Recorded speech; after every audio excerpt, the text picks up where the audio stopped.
My name is Bailey Blanchard, and the past 3 weeks I've been doing extensive, unbiased research about wrongful execution. Wrongful execution is when an innocent person is put on death row and executed. This is a big problem in the United States, and it happens more often than we think. Our society is too quick to jump to conclusions, and unfortunately, this is costing people their lives.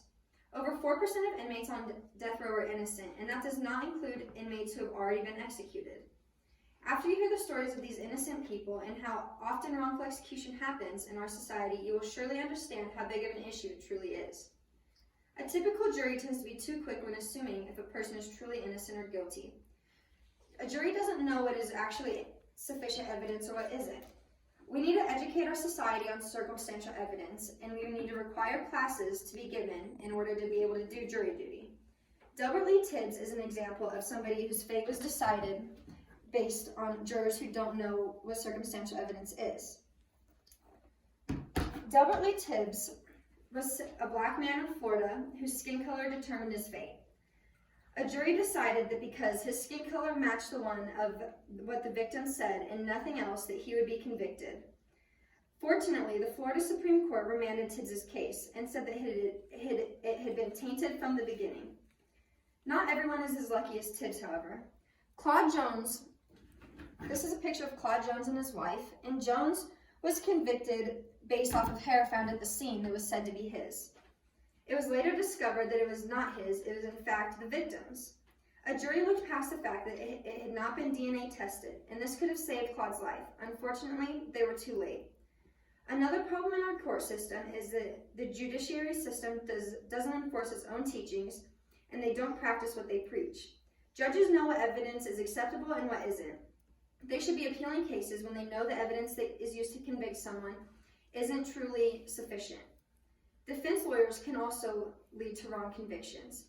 The counsel that city council provides, they don't get paid enough to really care about their cases. Lower income people are less likely to get the help that they need in order to win their case, and this means they're less likely to be proven innocent. Court-appointed lawyers are paid by case, and they want to get as many cases possible to get as much money as possible. Race is also a big factor in trials, especially in the past. Delbert Lee Tibbs is a great example of this and how he was convicted purely on skin color and no other part of the victim's description. According to law.unic.edu, African Americans are more likely to be wrongfully convicted.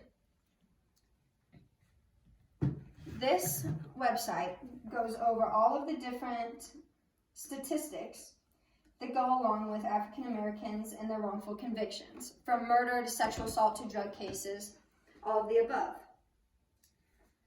Over 30% of African Americans murder exonerations are convicted of killing a white person. We need to find a way to prevent wrongful executions, such as harsh punishment.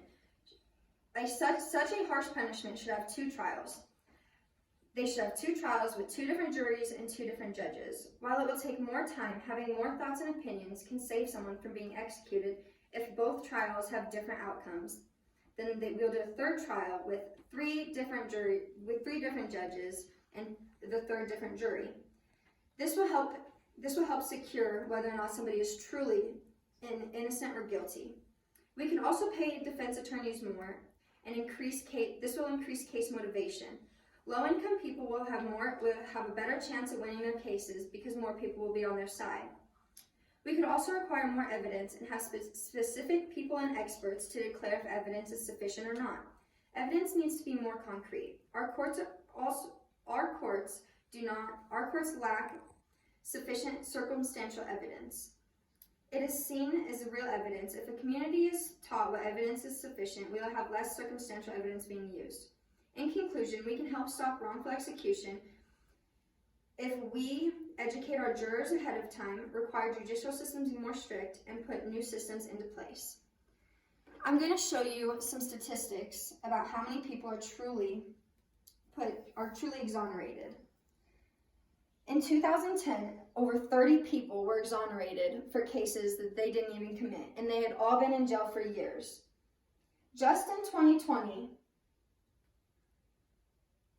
there are a total of 5 different people who have been exonerated. This is a big problem in our society, and we need to learn different ways that it's going to make it better. Thank you.